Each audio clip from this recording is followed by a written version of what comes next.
జీవితంలో ఒక్కసారైనా చేయాల్సిన యాత్ర చార్ధామ్. లతగారి ఆధ్వర్యంలో సంప్రదించండి.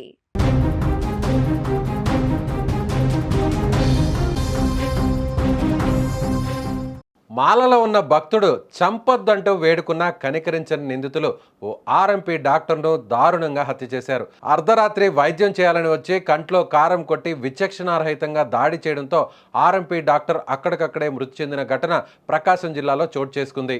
ప్రకాశం జిల్లా ధర్మవరం గ్రామానికి చెందిన కోటిరెడ్డి ఆర్ఎంపీగా స్థిరపడ్డారు. ఆయనకు భార్య ఆదిలక్ష్మితో పాటు ఇద్దరు కుమార్తెలు కూడా ఉన్నారు. వారిద్దరికీ వివాహం కాగా ఇంట్లో దంపతులు మాత్రమే ఉంటున్నారు. కోటిరెడ్డి కొన్ని రోజుల కిందట బ్రహ్మంగారి మాల వేసుకున్నారు. శనివారం ఆయన ఇంట్లో ఉండగా అర్ధరాత్రి 1:30 దాటిన తర్వాత మాస్కులు ధరించిన ముగ్గురు వ్యక్తులు వైద్యం కోసం వచ్చినట్లు నటించారు.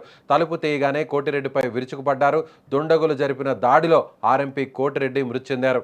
ఇకపోతే భర్తను తన కళ్ల ముందే హత్య చేస్తుంటే స్పృహ కోల్పోయిన భార్య ఆదిలక్ష్మి కొంతసేపటికి తేరుకున్న ఆమె బంధువులకు పోలీసులకు సమాచారం అందించారు. వారు అక్కడికి చేరుకుని మృతదేహాన్ని పోస్టుమార్టం నిమిత్తం తరలించారు.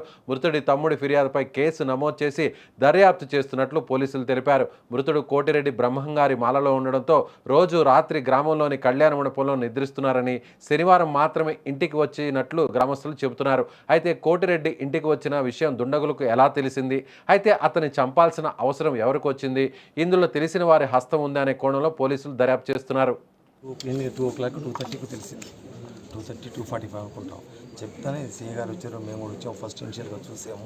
దీంట్లో వచ్చిందంటే ఏ యాంగిల్లో కూడా మాకైతే స్పష్టత రాలేదు. క్లూస్ టీమ్ పంపించారు. క్లూస్ టీమ్ వచ్చింది. క్లూస్ టీమ్ ప్రకారంగా మేమైతే పెయింట్ శాంపిల్స్ కారం చల్లి ఉన్నారు.